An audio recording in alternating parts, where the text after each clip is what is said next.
कथेचे नाव भूताचा जन्म. गुंडगुळ्याचा माळ हे ठिकाण भूताच्या दृष्टीने अगदी गैरसोयीचे होते. ना तिथे एखादी पडकी विहीर, ना पडका वाडा. पिंपळ, वड असली प्रचंड झाडी त्या ठिकाणी अजिबात नव्हती. काही ठिकाणी उगीच आपल्या 4-2 बाभळी होत्या, पण बाभळीसारख्या काटेरी झाडांवर बसण्या इतकी भूतेही काही मागासलेली नव्हती. विहीर, आड तर सोडाच, पण भूतांचा बाजार म्हणून प्रसिद्ध असलेला मसणवटीचा भागही तिथे कुठे आसपास नव्हता. म्हणजे भूताचा जन्म व्हायला ती जागा अगदीच निरुपयोगी होती. येऊन जाऊन एक पिंपरणी त्या माळ्याच्या माथ्याच्या अलीकडेच उतरणीवर तग धरून होती, पण ती किंचित वाकलेली होती. यामुळे हजामत केलेल्या भटजीच्या डोक्यावरील शेंडीसारखे तिचे सौंदर्य दिसत होते. त्या पिंपरणीच्या पाठीमागे एक लहानशी डगर होती. तिच्या कडेने थोड्याशा बोराट्या, तरवड, बास एवढीच काय ती त्या माळावर अपूर्वाई होती. अशा या भकास वृक्ष ठिकाणी जन्म घ्यावा असे कुठल्याही शहाण्या भूताला वाटले नसते. पण शहाणा आणि गाढव हे 2 प्रकार माणसांप्रमाणेच भूतांतही असल्यामुळे एक भूत ते नको नको म्हणत असताना त्या ठिकाणी जन्माला आले. आपण कुठे जन्माला यावे हे कुणाच्याच हातात नसते. त्यामुळे त्या भूताला या गुंडगुळाच्या माळावर अगदी नाक मुठीत धरून जगात उडी घ्यावी लागली. म्हणजे झाले काय, त्या दिवशी अमावस्या होती. रात्रीचा काळा कुट्ट अंधार सगळीकडे दाटला होता आणि अशा या भयानक वेळी पैलवान तुकाराम लांडगे हा त्या माळावरच्या गाडीवाटेने खालच्या वस्तीकडे चालला होता. तुकाराम म्हणजे देशमुखाने पाळलेला पठ्ठ्या होता. रोजचे 500 जोर आणि खाटून कुटुंबचं जेवण कधी चुकत नसल्यामुळे त्याच्या दंडाच्या बेडक्या कडक फुगल्या होत्या.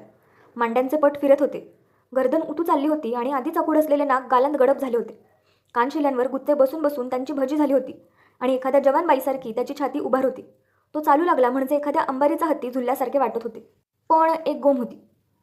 तुकाराम आडनावाने लांडगे असला तरी त्याचे काळे झुंजराचे होते.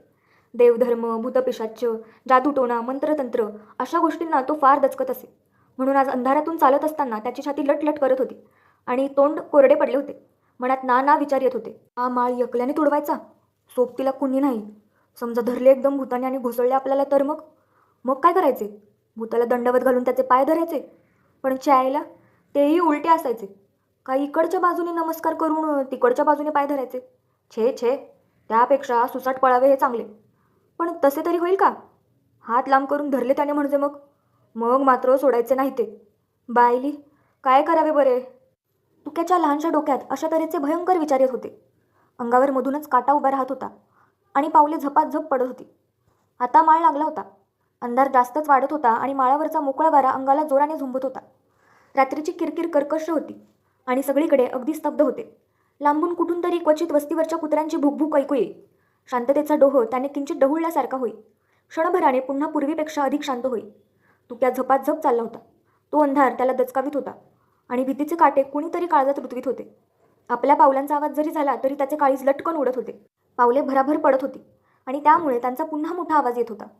माळ्याच्या सरळ गेलेल्या वाटेकडे त्याने नीट निरखून पाहिले. पावलांचा आवाज येत होता. पुढे कुणीतरी भराभर चालत होते. अंधार होता. नीट दिसत नव्हते तरी पण कुणीतरी चालत होते खास. तुक्याने डोळे फाडून बघितले. कोण चालले असावे? माणूसच असेल ना? का भूतबीत असेल? मग मात्र मेलो. पण छे, भूत कुठले असायला? भूताच्या पावलांचा आवाज येत नसतो. बहुतेक कोणीतरी आपल्यासारखाच असावा. बघूया तरी. असल्यास तर बरी सोबत झाली. एकमेकांच्या नादाने सोबतीने ही वाट तरी सरेल. असा विचार करीत तुकारामाने पावले झपाझप टाकली. अंतर तोडले आणि तो माणूस जवळ राहिला हे साधारण दिसल्यावर त्याने हळी दिली. ओ पाहुणं! समोर पांढुरके दिसणारे कुणीतरी थांबले. आवाज आला, कोण हाय? आणि त्यापाठोपाठ वेडीच्या लाल उजेडाचा कण क्षणक्षण चमकला आणि नाहीसा झाला. आहे, माणूसच आहे. कारण भूत वेडी ओढते ही गोष्ट अजून तरी आपण ऐकलेली नाही. मग राहिलेले अंतर झपाझप तोडून तुकाराम त्याच्याजवळ गेला आणि म्हणाला, कुणीकडे निघाला? या माळ्याच्या वाटेनच ना? अंधारात तोंड दिसत नव्हते पण आवाज स्पष्ट ऐकू आला. व्हय, का बरं? काय नाही, चला, सोबतीला गावलं कुणीतरी. असं बोलून तुकारामाने पावले पुढे टाकली. तो पाहुणाही हल्ला. का हो, सोबतीचं काय काढलं? भेताबिता काय रातच्या चालीला? आता तुकारामाने चमची काढली होती. खरे म्हटले तर मगापासून ती त्याच्या खिशात वळवळत होती. पण मगाशी भीतीमुळे तेवढी उसंत नव्हती. पण आता काही हरकत नव्हती. सुपारी कात्रीत तुकाराम बोला, भेताबिता म्हणजे काय? अहो, लई भूताचा तरस असतो या रातच्याला. आणि आज तर आमुषा हाय. मग असं काय करतात भूता आपल्याला? हा, असं बोलू नका. लई वारागड्यांचे असतात एक एक. हाडं तर लई वाईट म्हणतात. अरे तसं म्हणतात निक. पाहुणा म्हणाला, पण एकानं बी भूत बघितलं नाही. उगा आपला चावटपणा. म्हणजे तुमचा विश्वास नाही म्हणा की? अजिबात नाही. बघा, दावला एकदा हिसका म्हणजे समजल. आत्ताच काय दावायचं ते दाव म्हणाव त्याला. बघू, होऊन जाऊ दे. पाहुणा असा एकेरीवर आला तेव्हा तुकाराम गडबडला. त्याचे काळीज पुन्हा लुटू लुटू उडू लागले. हो, खरंच एखाद्या भूताने हे ऐकलं आणि घेतलं मनावर म्हणजे? मग आला का पश्चिताप? उगीच पिढा आपल्या पाठीमागे. काय बघायचं असेल ते एकला जाऊन बघ म्हणावे. आत्ता हा ताप कशाला? मग तोंडातले पान थुंकून तो म्हणाला, जाऊ द्या राव या गोष्टी, उगीच भ्या वाटतीय. भ्या वाटाय काय झालं? पाहुणा ऐटीने म्हणाला. मोप गोष्टी ऐकल्यात असल्या म्या, सांगू का तुम्हाला एखादी? हे ऐकल्यावर तुकाराम भयंकर घाबरला. भूताच्या गोष्टी 4 माणसांत बसून दिवसा उजेडी ऐकायच्या असतात. आमुशीच्या रात्री गावाबाहेर माळावरच जर ते ऐकू लागलो तर मग फार कठीण काम झाले. नका महाराज, आत्ता या वक्ताला असलं काही काढू नका. लई खवीस आहेत भूत इकडची. असं तर हवं, एकदा आमच्या गावातल्या सोनावरावर भूत लई खुश झालं, तुकाराम उत्साहाने सांगू लागला. त्याची गोष्ट बंद करण्याच्या नादात आपणच एक गोष्ट सांगू लागलो आहोत याचे त्याला भान नव्हते. पाहुण्याने नुसता हुंकार भरला. का म्हणाल तर त्यो सोनार रोज आपलं सोनं तापवायचा, लाल करायचा आणि पाण्यात बुडवायचा. त्याचा आवाज व्हायचा चुर्र असा. असा आवाज भूताला लई आवडायचा. निका त्यो आवाज ऐकाय म्हणून ते भूत रोज त्याला सोनं आणून द्यायचं रातच्या वक्ताला आणि म्हणायचं तापवते. कुठनं आणायचं सोनं? पाहुण्याने मध्येच विचारलं. काय बाबा, आपल्याला ठाव नाही. तुकाराम दोन्ही गालांना हात लावून म्हणाला. आणायचं ते भडवं कुठून तरी, एवढं खरं. तर काय सांगत होतो? आणायचं आणि त्या सोनाराला म्हणायचं तापिव. तापिव? हां, तापिव आणि आवाज काढ त्याचा. सोनार आपला तापायचं की लाल हुस्तवर, मग पाण्यात घालायचा आणि जेव्हा चुर्र आवाज व्हायचा त्याचा तेव्हा ते भूत ही ही करून खिदळायचं बघा आणि जायचं निघून. मग पुढं काय झालं? काय व्हायचं? अवं, त्यो सोनार गेला भिवून. रोज रातच्या पारीला ही पिढा. ते भूत आपलं त्याच्या मांडीला मांडी लावून बसायचं. रोज नवीन सोनं आणून द्यायचं. बरं होतं की मग. कशाचं बरं राव, सोनार लागला या भीतीनं मरायला. पर ते भूत काय यायचं वाईट. मग सोनारानं काय केलं? घेतलं सोनं एकदा, लाल तापिवलं, बाहेर काढलं, जवळ एकदम भूताच्या मांडीला चटका दिला त्याच्या. पडून गेलं तिच्या यायला. पुन्हा काय हान बिगर परत आलं नाही. अशी गोष्ट ऐकून पाहुण्याला भीती वाटू लागेल अशी तुकारामाची कल्पना होती. कारण ती सांगताना तो स्वतः घाबरला होता आणि इकडे तिकडे बघून दचकत होता. पण पाहुणा हसू लागलेला बघून त्याला आश्चर्य वाटले. काय माणूस आहे, भूताची एवढी भयंकर गोष्ट सांगून सुद्धा त्याला काही भीती वाटत नाही. म्हणजे आता कमाल झाली. मग तो थोडा रागावून म्हणाला, हसता या तुम्ही? पाहुणा हसता हसतात म्हणाला, मग काय रडू? बघा बरं का, समजल एखाद्या वेळेला, मग समजत हसणं येईल बाहेर. तुकारामाने कळकळीचा इशारा दिला आणि तसेच करताना तो पुन्हा जास्त घाबरला. येऊ द्या हो, येऊ द्या. पाहुणा दाट होत असलेल्या अंधाराकडे बघून म्हणाला. काय होईल हुनहुन असं? त्या गणप्यासारखं आणि त्याच्या दुसत्यासारखं होईल तुमचं, तुकारामाने अडखळत अडखळत सांगितले. त्याचं काय झालं? पाहुण्याने आता धोत्राचा सोगा तोंडावर घेतला होता, तरीही हसू बाहेर पडतच होतं. आता खरोखर त्या माळावर अंधार चांगला दाटला होता. वारा सो सो करीत धिंगाणा घालत होता. अंगाला झुंबून शहारे आणीत होता. माळावरची ती पिंपरणी आता लांबून अंधूक दिसत होती आणि तिची पाने विचित्रपणे सळसळत होती. इकडे अगदी स्तब्ध होते. तुकारामाने इकडे तिकडे चोरटेपणाने बघितले. मग हळू आवाज काढून तो म्हणाला, याची काय गंमत झाली, ती बी असंच दारू प्यायचं, दरोडे घालायचं आणि कुठं बी हिंडायचं भाडं. एकदा कुठं तरी घातला दरोडा आणि गावाबाहेर लांब गेलं.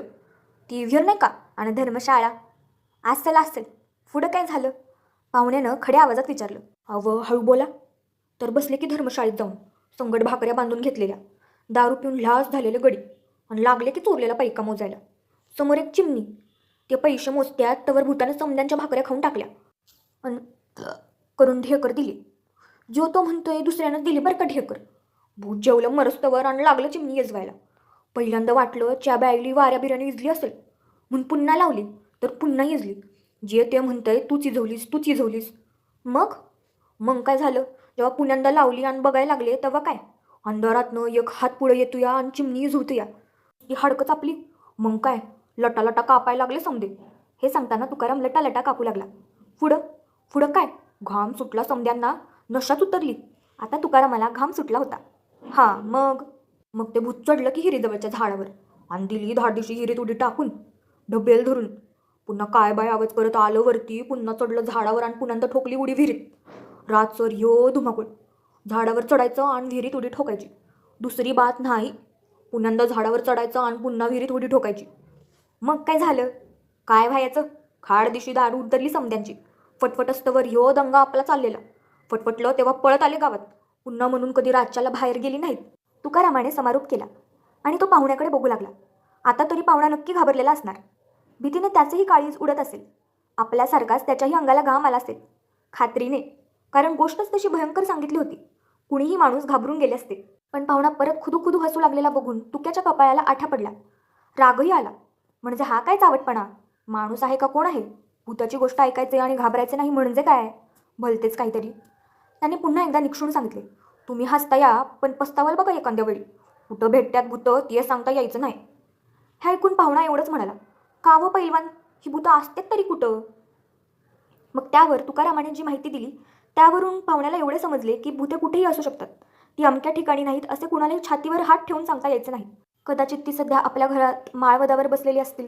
कदाचित ती अगदी याच वेळी आपल्या पाठीमागून पावले टाकीत अगदी अदबीने येत असतील. साधारणपणे सांगायचे म्हणजे ती कुठल्याही पडक्या वाड्यात, विहिरीत, मसणवटीत असतात. विशेषतः विहिरीत हडळ असते आणि ती सुंदर बाईचे रूप घेऊन इकडे तिकडे हिंडत असते. कुणी एकटा दुकटा आढळला तर त्याला विहिरीत घेऊन मारते. बिलकुल हैगय करत नाही. पिंपळावर तर मुंजा हटकून असतो आणि वड, पिंपळणी, लिंब असल्या झाडांवरही भुते माकडासारखी गर्दी करून बसलेली असतात. दिवसा ती काही करत नसली तरी रात्रीच्या वेळी त्यांना उजाडते. त्यावेळी मात्र ती कुठेही आणि कुणाच्याही वेशात भेटतात. त्यांचे पाय उलटे असतात असे म्हणतात. तसे काही त्यांच्यावर बंधनच आहे असे नाही. अमावस्येच्या रात्री तर ती हमखास फिरायला निघालेली असतात. अशा वेळी त्यांच्या संबंधी काहीही बोलणे, अगर त्यांच्या दृष्टीस पडणे हे धोक्याचे असते. आता माळ निम्म्याच्या वर तुडवून झाला होता आणि समोरचे एकुलते एक पिंपळणीचे झाड जवळ येत चालले होते. वाऱ्याने त्याची पाने विचित्रपणे सळसळत होती. झाडाची रस्त्यावर पडलेली सावली त्या अंधारातही चांगली दिसत होती. सावलीचा तो काळा डाग रस्त्यावर चमत्कारिक रीतीने हलत होता. तुकारामाने सांगितलेली माहिती ऐकून घेतल्यावर पाहुणा काही बोलला नाही. तसाच पुढे चालला.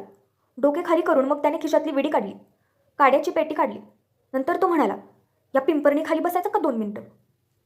ते ऐकून तुकाराम एकदम गडबडला आणि बावरून म्हणाला, अनतीय कशाला हो? विडी वाढायची, या माळ्यावर काडी नाही पेटायची. बसू तिथंच आणि निघू लगेच. काय? नाही, ते खरं तुमचं, पर काय? नाही, या पिंपरणी खाली नको व, पुढं वाढा की कुठंतरी. का व? भ्या वाटतं या काय? भ्या म्हणजे काय? थोडं वाटतं या खरं. भूत असेल म्हणता होय तिथं. नाव नगा काढू त्याचं. तुकारामाला घाम फुटला. काय या वक्ताला आयुष्याची परीक्षा? उगी आपलं चला की गुमान पुढं. काय भेताय राव, बघू दे मला तरी एकदा कसं असतं या भूतते. तुम्ही बी बघा माझ्या संकट. आपल्याला नाही बघायचं हा. तुकाराम भिवून म्हणाला, हो, आपल्या उद्धटपणामुळे खरोखरच भूत समोर येऊन उभं राहायचं. या निसंगाला त्याचे काय, पण आपण आपले जपले पाहिजे. चला वो, एकदा बघाच गंमत. आलं भूत तर बिडी देऊ त्याला वडायला. चला. भूत विडी वडतं? तुकारामाने तशाही स्थितीत जिज्ञासेने विचारले. न वडायला काय झालं? भूतच हाय ते. माणसासारखंच सगळं असतंय त्याचं. सिगरेटसुद्धा वडतं एखाद्या बारीला. अगं बाबो, तुकाराम घाबरून म्हणाला. आणि हाडळ असली तर? ती बी वडतीया सिगरेट. तिला काय धाड आली या? लय सुधारली आहेत भूतं आता. अगं बाबो, तुकारामाने पुन्हा आश्चर्य व्यक्त केले. ही भूताची माहिती त्याला अगदी नवीन होती. त्यातल्या त्या बाया देखील सिगरेट ओढू लागल्या म्हणजे कमाल झाली. आणि तो पिंपळावरचा मुंजा, तो सुद्धा बिड्या ओढतो का?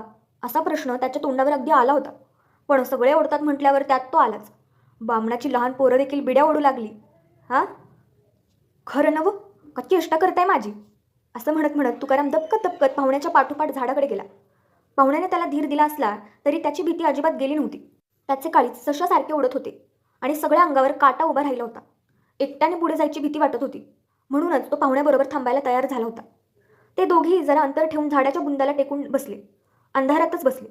समोरून माळावरचा वारा सोसाट्याने येत होता आणि त्यांच्या अंगावर झेप टाकीत होता. झाडाची पाने जोराने सळसळत होती आणि फांद्या वेड्या वाकड्या हलत होत्या. रात्रीची किरकिर इतकी वाढली होती की नीट आवाजही ऐकू जात नव्हता. सगळीकडे आधी शांत आणि उदास होते. तुकारामाने आभाळाकडे बघत चांदण्या मोजल्या. मग त्याला पान तंबाखूची आठवण झाली. खिशातली चंची काढून त्याने गुंडाळलेला दोरा उलगडला. त्यात अडकविलेला अडकित्त्याने सुपारी कातरली. भुगा तोंडात टाकला. मग पान काढून ते पुसले. चुन्याच्या डबीला नख लावून चुन्याचे पट्टे अंधारातच पानावर ओढले. कात खाल्ला. तंबाखू खाल्ली. 2 मिनिटे चघळून शेजारी पिंक टाकली. थुंकून पान संपून गेले. गालातून जीभ फिरवून तुकारामाने राहिलेला भागही तोंडाबाहेर फेकून दिला. मग मात्र त्याला अस्वस्थ वाटू लागले. कुणीतरी भीतीचा काळा पंजा त्याच्यासमोर धरू लागले आणि त्याचा जीव वर खाली होऊ लागला. या पाहुण्याच्या नादाने आपण अशा भयानवेळी इथे बसलो, नाहीतर बाप जन्मी कधी बसलो नसती बिलामत. एखाद्या वेळी दिसला वेडावाकडा प्रकार म्हणजे गच्छंतीच व्हायची आपली. छे, इथे बसणं फार गाढवपणा आहे. अशा विचारात इतका वेळ इकडे तिकडे फिरवत राहिलेली आपली दृष्टी त्याने पाहुणा बसला होता त्या जागेकडे वळवली आणि तो म्हणाला, पण म्हणाला काही नाही. त्याची दातखिळच बसली, कारण त्या ठिकाणी पाहुणा नव्हताच. कुणीच नव्हते. झाडाच्या बुंद्याला टेकून जिथे तो मगाशी बसला होता ती जागा आता रिकामी होती, पूर्ण रिकामी. आणि त्या ओसाड माळावर त्या पिंपरणीच्या दाट काळ्या सावलीखाली तुकाराम एकटाच होता, अगदी एकटा. काय झाले ते त्याला प्रथम समजलेच नाही. मग कुणीतरी भयानक भीतीचे थंड व बधीर करणारे हक्कारे त्याच्या तोंडावर मारले आणि त्याच्या सर्वांगात मुंग्या पसरल्या. एक मोठी किंकाळी फोडावी असे त्याला वाटले, पण त्याच्या तोंडातून शब्दच बाहेर पडेना. एक क्षणभर हे असे झाले. मग एकाएकी त्याच्या पायात विलक्षण गती आली. तो पळाला.